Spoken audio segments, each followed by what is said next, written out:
there was nothing quite like it. Reading the Flying Pussyfoot arc to the sounds of a 48-hour relaxing city jazz video, train cabin ambience, a cup of hot chocolate, my Japanese cherry blossom candle creating a soothing fragrance, and wrapped in my weighted blanket with my boxer dog taking a nap next to me, I established for myself a very particular vibe when I began reading Baccano late last year, and I've already become nostalgic for that distinctive setting. Watching a show and taking in the sights and sounds created by the talented artists who worked hard to build an atmosphere for you to get lost in is a wonderful experience in its own right. But there is nothing quite like choosing your own mix of music and ambience to immerse yourself in a book while sipping your favorite drink, sitting at your desk, lying in bed or on your sofa, lounging out on the patio, or maybe even taking a load off somewhere away from home. It's a very therapeutic and personable experience that can only fully be appreciated by an individual and their particular tastes and way of life. For the 1930s stories of Baccano, I would like to put on either a city jazz sax mix or a 1920s to 30s jazz instrumental mix. Reading about the world of Prohibition-era New York, Chicago, or San Francisco with music from that very age was nothing short of immersive. For the 2000s arc, I specifically listened to a couple of 2000s-era jazz playlists from Spotify. That music perfectly fit my perceived vibe of that arc, and I've grown to associate a lot of those songs with this series. There was just something very unique and imaginative about listening to songs like Soul Dream by Tim Bowman or Four on the Floor by Gerald Albright while being immersed in the setting of the luxury cruise liners, entrance and exit, taking in the atmosphere of the ocean and the boats themselves, experiencing the class and competitive nature of the casino with Firo, or how illness used to have her ribs removed from her body, engraved with letters, and returned to where they came from. Wait, what?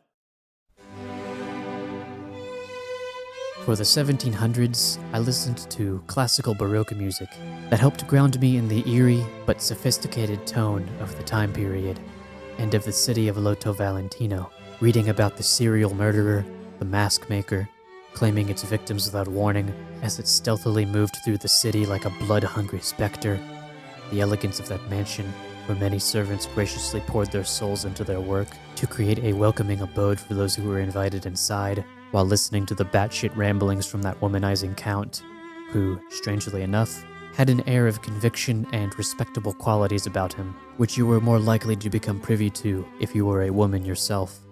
Or that embarrassingly hopeless romantic, Monica Campanella, who was completely smitten with the young Huey Laforet, the boy who wanted to destroy the world, who himself was tormented by that other boy, the one who went on about making people smile and wearing an irritatingly all-forgiving smile himself.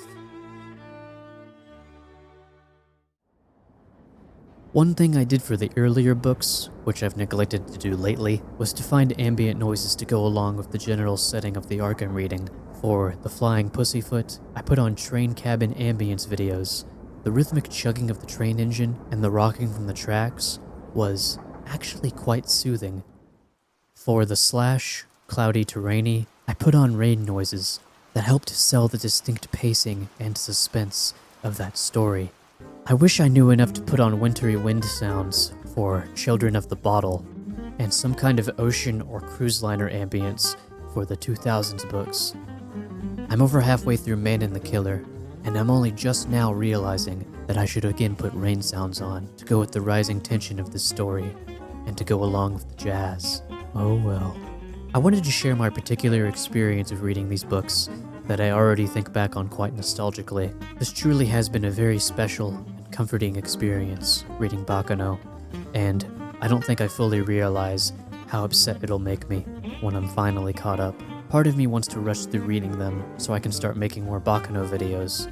I have dozens of ideas already, but I think it's best to go it slow and continue to let myself take in the atmosphere of these books, as I have been, because I doubt that I'll ever have another experience exactly like this ever again.